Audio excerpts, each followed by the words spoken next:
Welcome to the Varahi real estates. మీరు కనుక ఛానల్ని సబ్స్క్రైబ్ చేయనట్లయితే సబ్స్క్రైబ్ చేసుకోండి. అట్లాగే రియల్ ఎస్టేట్కి సంబంధించినటువంటి మరింత ఇన్ఫర్మేషన్ కోసం ఈ ఛానల్ని ఫాలో అవ్వండి. ఇప్పుడు మనం చూస్తున్నటువంటి ల్యాండ్ వచ్చేసి మర్కూక్ మండల కేంద్రానికి దగ్గరలో ఉన్నటువంటి ఇప్పలగూడెం అనేటువంటి విలేజ్లో ఉన్నటువంటి ల్యాండ్ ఇది. టోటల్ ల్యాండ్ వచ్చేసి 36 గుంట వరకు మనకు సేలింగ్ అయితే ఉండడం జరిగింది. చుట్టూ మనకు కడిలు వేసి బౌండరీ ఏదైతే కనిపిస్తుందో ఇదే మనకు సేలింగ్ ఉన్నటువంటి ల్యాండ్ ఇది. టోటల్ వచ్చేసి 36 గుంట వరకు మనకు సేలింగ్ అయితే ఉండడం జరిగింది. రోడ్ నుంచి ఫస్ట్ బిట్లో ఉన్నటువంటి ల్యాండ్ ఇది. స్క్వేర్ బిట్లో రెడ్ సైడ్లో ఉన్నటువంటి ల్యాండ్ ఇది. వాటర్ సోర్స్ కూడా ఇక్కడ ఫుల్గా ఉండేటువంటి ఛాన్స్ ఉంది. ఈ ల్యాండ్ ఉన్నటువంటి లొకేషన్ నుండి హైదరాబాద్ టు కరీంనగర్ వెళ్ళేటువంటి రాజీవ్ రహదారి 8.5 కిలోమీటర్ డిస్టెన్స్లో ఉంటుంది.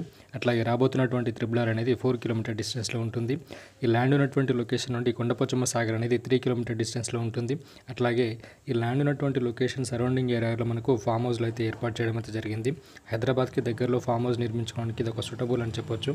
అట్లాగే ఈ ల్యాండ్ ఉన్నటువంటి లొకేషన్ నుండి ఓఆర్ఆర్ అనేది 28 కిలోమీటర్ డిస్టెన్స్లో ఉంటుంది. అట్లాగే జేబీఎస్ అనేది 55 కిలోమీటర్ డిస్టెన్స్లో ఉంటుంది.